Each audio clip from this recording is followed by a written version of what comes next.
Bonjour, je reviens vers vous avec cette deuxième vidéo pour développer un sujet, notamment pourquoi la maladie de Charcot est une maladie de merde. Nous sommes tous d'accord que ce soit patient, qu'on soit patient, aidant ou soignant, pour dire que la maladie de Charcot est une maladie de merde. Alors pourquoi? En tant que patient, pas tout simplement parce que la maladie de Charcot nous emmure, on se paralyse progressivement, membres inférieurs, membres supérieurs, abdominaux, diaphragme. On ne marche plus, on ne peut plus manipuler des objets. Un jour, on ne peut plus parler. Par contre, on garde la sensibilité. Et ça, c'est ce qui devient un gros handicap, non seulement pour le patient, mais aussi pour les aidants et les soignants. Alors, le patient Charcot est un patient chiant, un patient exigeant, un patient qui a toujours quelque chose à demander. Effectivement, le patient Charcot, c'est celui qui ressent un petit pli sous la fesse, comme une vague, qui ressent la moindre compression contre un plan dur, comme une prise en étau. En fait, tous les sens sont exacerbés, que ce soit la sensibilité, l'odorat, l'audition, tout est décuplé et ressenti de manière décuplée. Donc le patient Charcot est un patient très facilement inconfortable, très facilement, très rapidement. Beaucoup disent que ce soit les patients ou les soignants, Charcot c'est au millimètre. C'est tout à fait ça. Vous avez un pied en rotation externe sur 1 centimètre. Le patient Charcot le reçoit, le perçoit comme une rotation à 45 degrés. Vous avez le patient Charcot a le genou fléchi à 10 degrés. Il le ressent comme le fléchi à 90.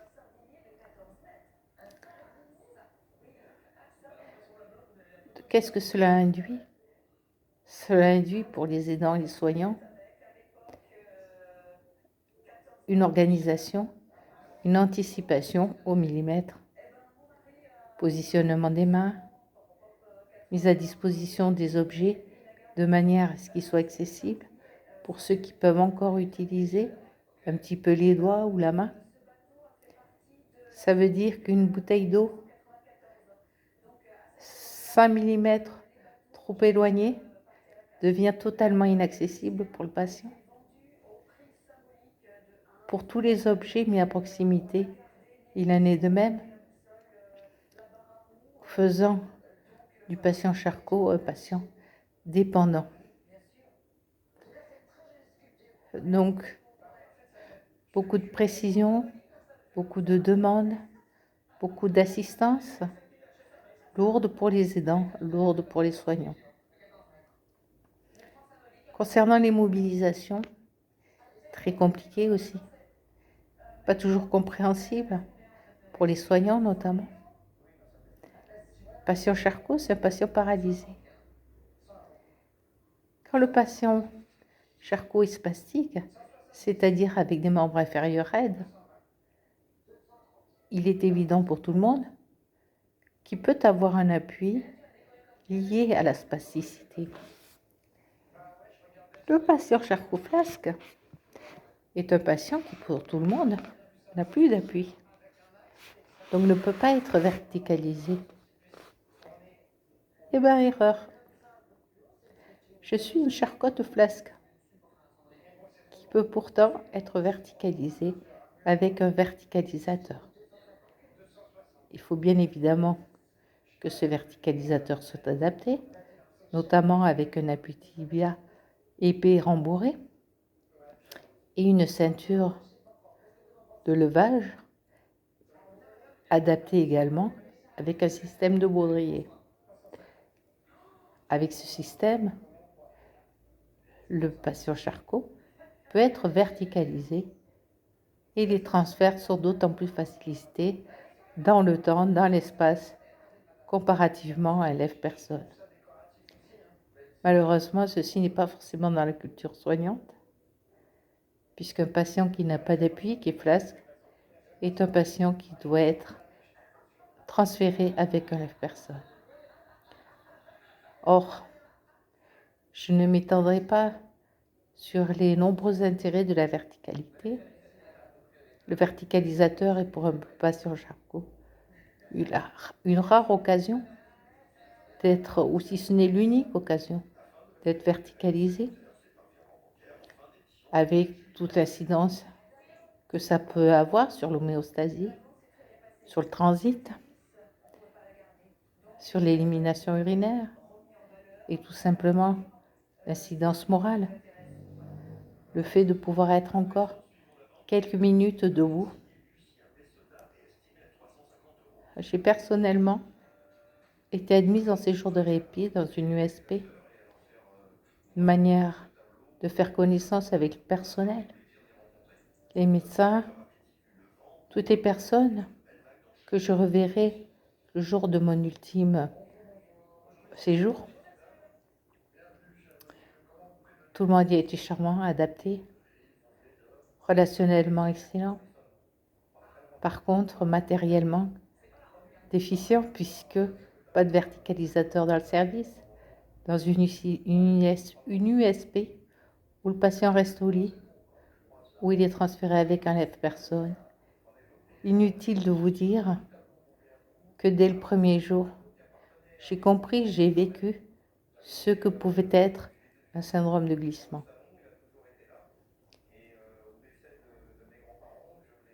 Tout ceci pour dire que non, il n'y a pas de structure adaptée aux patients Charcot. Ce qui fait de cette maladie réellement une maladie de merde. Maladie de merde donc pour les soignants, car demande un investissement dans le temps, moralement, qui ne laisse pas droit à l'erreur sur l'anticipation. Donc lourd à supporter, à assumer pour une équipe soignante, pour les aidants à domicile, et donc pour le patient aussi.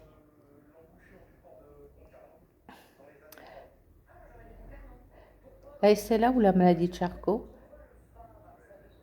fait encore partie des maladies rares, bien que nous nous accordons tous à dire qu'il y en aurait quand même de plus en plus. Nous ne connaissons rien sur cette maladie.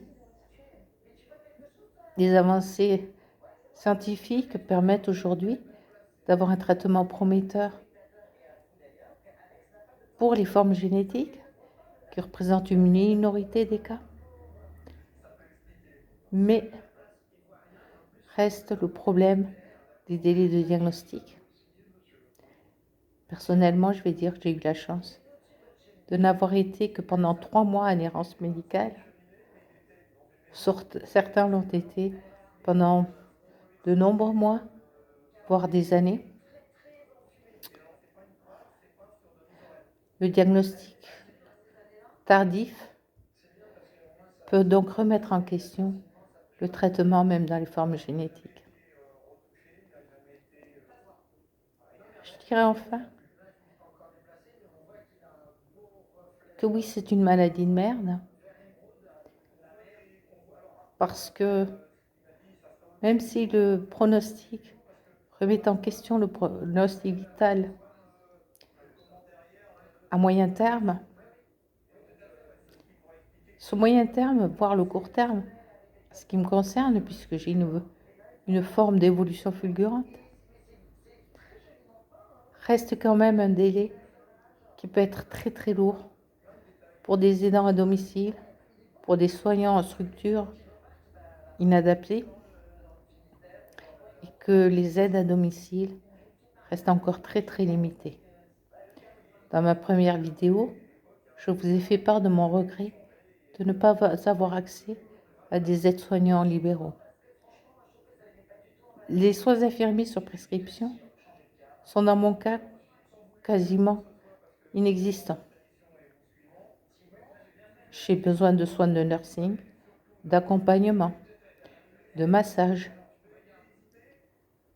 de petite mobilisation, de verticalisation. Des soins qui ne peuvent pas être assumés par des auxiliaires de vie, mais qui ne relèvent pas de l'exercice infirmier libéral sur prescription. J'insiste donc à nouveau sur l'importance d'autoriser un jour les aides-soignants à exercer en libéral. Dans mon cas, c'est une nécessité. Mais beaucoup de personnes atteintes de maladies chroniques évolutives sont dans le même cas et les soins aides-soignants représentent la plus grande partie des soins à domicile. Je termine donc en confirmant que la maladie de Charcot est une belle maladie de merde. Je ne la souhaiterais à personne. Le seul conseil que je puisse donner, même si scientifiquement rien n'est démontré, que les raisons de cette maladie sont encore très mystérieuses, le seul conseil que mon instinct m'amène à vous donner, restez paisible, restez cool, bossez mais pas trop, dormez, mangez bien, bref, pensez à vous. À bientôt.